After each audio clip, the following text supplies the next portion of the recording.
I wonder why Nickelodeon has disabled the comment section for this trailer over on their YouTube channel. Are they like, we know it's awesome, no need for you to tell us?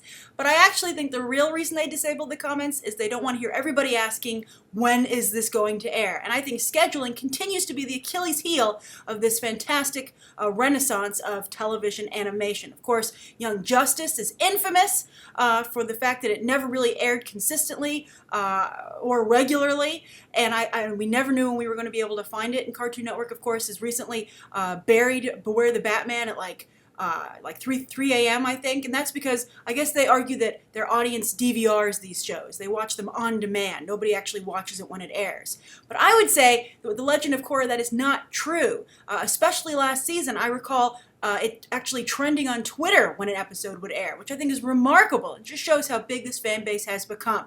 And speaking of evolution, when are we going to get our Avatar, the good Avatar, movie? I know Nickelodeon already tried this with M. Night Shyamalan, but I would beg them not to think that was the only way that this could go in terms of live action. I think, and maybe not even a live action movie, I would take an animated movie. There's so much discussion about Game of Thrones jumping to the big screen for its final season, or, you know, if it makes enough money, that won't be the final season. But there's a lot of talk, of course, about that fandom over there being so intense and so big that it warrants the kind of money you would need to make a Game of Thrones movie. And I think Legend of Korra is following very close behind Game of Thrones in that regard. I would love to see it on the big screen, and I think it could definitely compete, because not only does it have amazing action sequences, look how good the action here is here, but I think that the creators here understand the importance, and this cannot be said for a lot of their live action counterparts, of creating an epic project or film of amazing scope. There are shots here that stand out to me that aren't just great action sequences, but just are very compelling with camera angle choices, suspense. For instance, when Jinora kind of sputters into being in her astral form or her spirit form, and that's very compelling, and it makes me wonder what's happening there. Also, when another airbender is falling, hurtling out of the sky, you're like, what's going on here? That's just really fascinating to see. And again, it speaks to that we're not only invested in the action, but the drama here, the story. We want to know what's happening. This is the level of a Lord of the Rings, you know, an X-Men, a Marvel, a DC. We pick apart the trailers to that degree. And so if you have something that's so successful, I think that it needs to jump to film to really become, you know, for the ages. Of course, this show has its fan base, and a growing fan base, and a very intense fan base. But if it wants to jump into mainstream recognition, I do suggest that it goes to the film level. And I hope maybe they're considering that. I think it's a very good idea.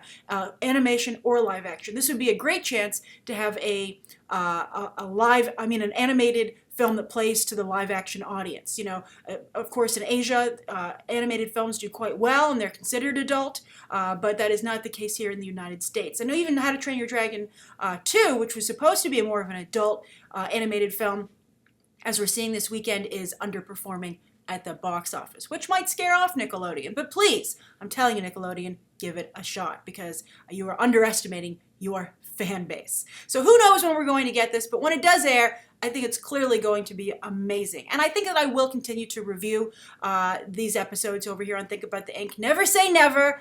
I'm trying to manage all of my workload. It's quite heavy at this point, and I want to make sure I do a good job. I don't want to take on things that I don't feel that I can deliver.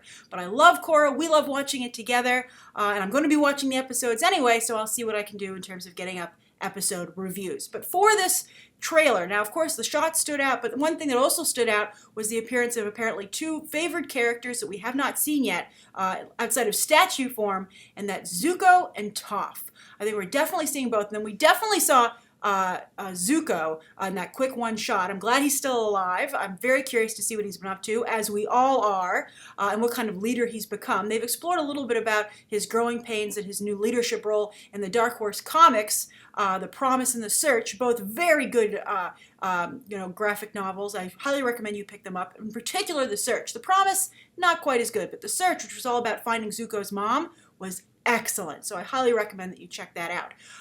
And I think it'll give you a more rich background for Zuko when he comes here, when he shows up again here. And of course, Toph was my favorite character in the original series, and I'm very curious to see what went down between her and Lin Bei Fong.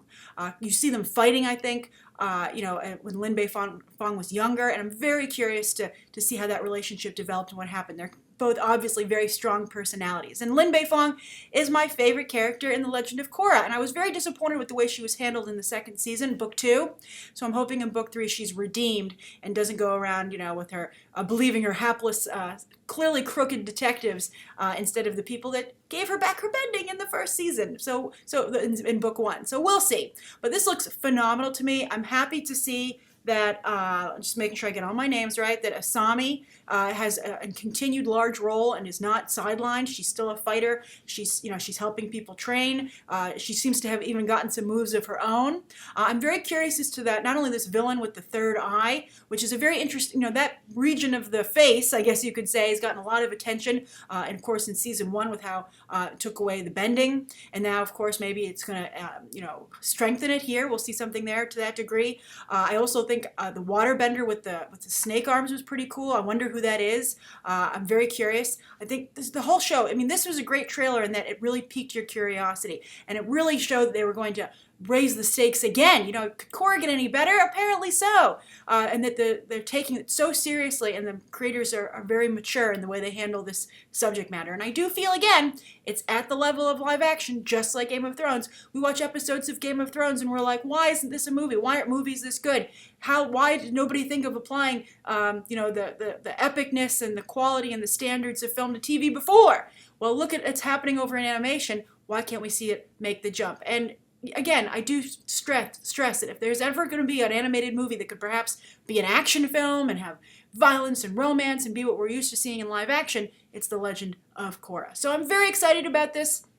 I think obviously it looks amazing. I'm very curious to what stood out to you about the trailer, or what character are you the most excited about? Are you still into the old cast? What happened to Zuko? What happened to Toph? Or have characters like Tenzin, which we got just a little bit here, but Jinora clearly has become a very important character and will be so even more so now that the spirit world, the portal is left open. We saw a number of spirits here still, not quite as many as you might have thought. I saw some people saying, oh, there are tons of spirits here. I thought it was on the low side, but I think that's good. You don't want them to overwhelm the story. And hey, spirits, I'm sure, have their own things they want to do, not just follow the living around all day. So we'll see about that. But it would be great if, maybe Iroh were to walk through and pay Zuko a visit. That would be pretty touching, I think, maybe. But I'm curious to know if you just are all about the old cast, what's going on with those characters. Well, maybe we see Aang again, even though Korra lost her, her connection to the previous avatars, but now that the spirit portal is open, maybe she doesn't need that connection, and maybe we'll see him in flashbacks. We get to see Toph. Maybe he'll be like, Toph, stop fighting with your kid.